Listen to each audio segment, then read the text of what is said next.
køleskab her. Der er plads til brød heroppe. Jeg laver lige en dokumentar. Der er en plads til en lille plante, er der også. Godt funktionelt køkken. Ja. Og så er der en stor og fyldig entré. Plads til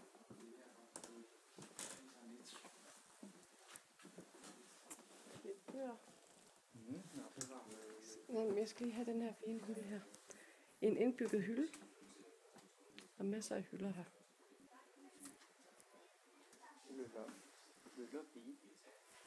Så er der lobbyen, ja, som Nico ganske rigtigt siger, der er et indbygget skab. Meget praktisk. Og så er der et eller andet lille bænk, som man kan have ved siden af, så man kan sidde og kigge sig selv i spejlet. Og så er der ellers WC'et her.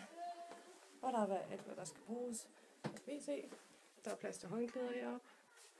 Så er der et badekar. Det er der jo ikke så tit i københavnske lejligheder.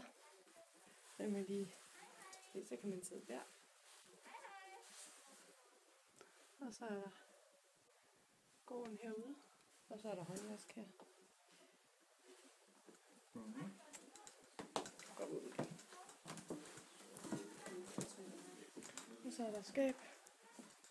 Soveværelse. Og så er der også plads til et lille skrivebord, hvis man vil. Stadigvæk går herude.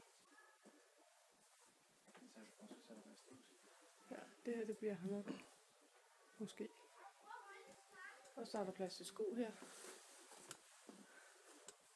Om bag ved døren.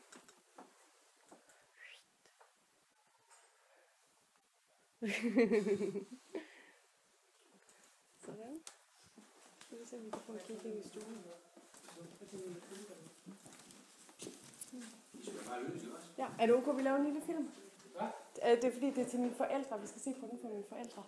Så vi laver lige en... Jeg er kort. Ja, okay. Ja. Skal bare sige, når jeg tager mig, så skal jeg smile, ikke? Sådan. Så er du på. Og så er der en god lys stue. Ja. Falder hele vejen ind til